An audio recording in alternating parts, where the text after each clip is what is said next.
Once you learn to read, you will be forever free.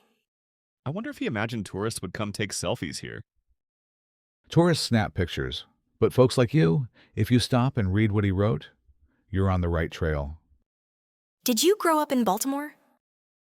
Born 4 blocks from here, got arrested once for reading in a bookstore that wasn't for me.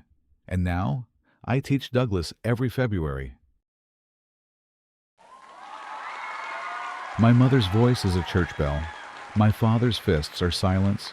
I speak because they couldn't.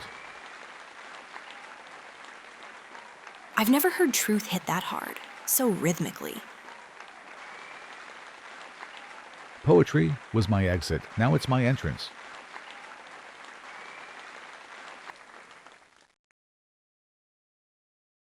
Funny how places change. Same bricks, new voices. And some of us carve our voice into them. This wall is louder than a stadium. In Baltimore, words don't fade. They echo, in stone, in syllables, in silence that once cracked and became song. Every tree here probably saw a story run past it. She walked hundreds of miles, at night, with people depending on her, and nothing to light the way but stars. This church wasn't just a place to pray. It was a signal station. They carved directions here? Symbols, songs. Follow the drinking gourd wasn't just a lyric, it was a map.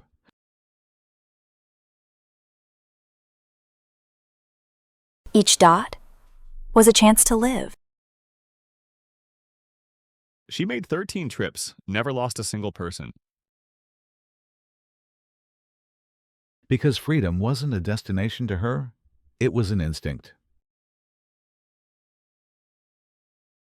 I never ran my train off the track, and I never lost a passenger. That's not just logistics, that's leadership. Freedom didn't come with maps. It came with footsteps, whispers, and stars.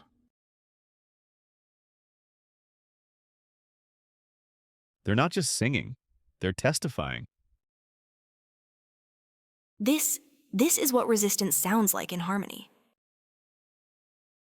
I don't need a pulpit to preach. I've got a piano, a beat, and voices that won't break. How did you end up here, conducting freedom songs? Prison took 8 years, but music gave me every year after back. They're not just singing, they're testifying. They were off key, but they showed up, and in protest, showing up is harmony.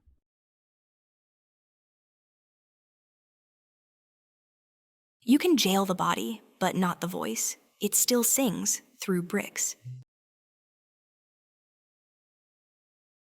In Annapolis, freedom wasn't debated.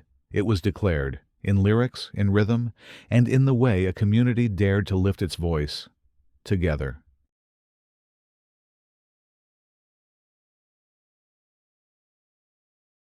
I recognize them all, and still feel like I barely know them. What was your first rehearsal? Like, imagine organizing the March on Washington and being erased for who you love. Grief and pride, pain you carry upright. We don't want you to just see. We want you to feel responsible. She helps people find home, so I gave her a flashlight. She's still showing people the way. Some museums preserve history, others plant it in future hands. This isn't a history museum, it's a grief museum. We who believe in freedom cannot rest. It's like ghosts, but they're not haunting, they're teaching. This isn't just a harbor. It's a border between what was taken and what was reclaimed. We who believe in freedom cannot rest. It would whisper every name we don't know.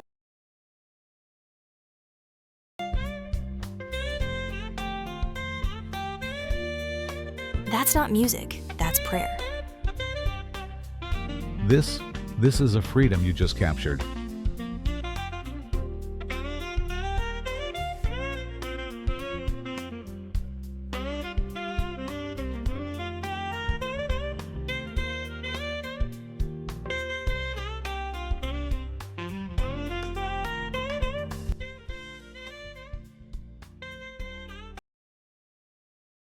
Some left this harbor in chains. Today, their memory sails freely, on wind, on music, and in the hearts of those who still speak.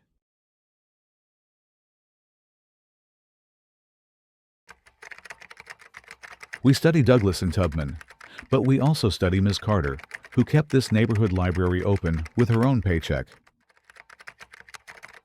They're documenting heroes while still becoming ones.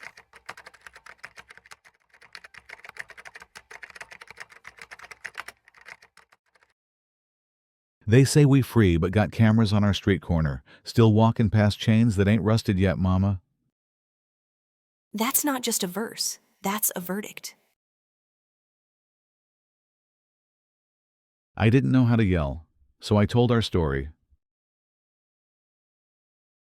In classrooms like this, the next generation isn't waiting to lead. They already are. Marilyn reminded them, stories don't just live in books. They live in breath, in rhythm, in those who dare to speak, even when it trembles.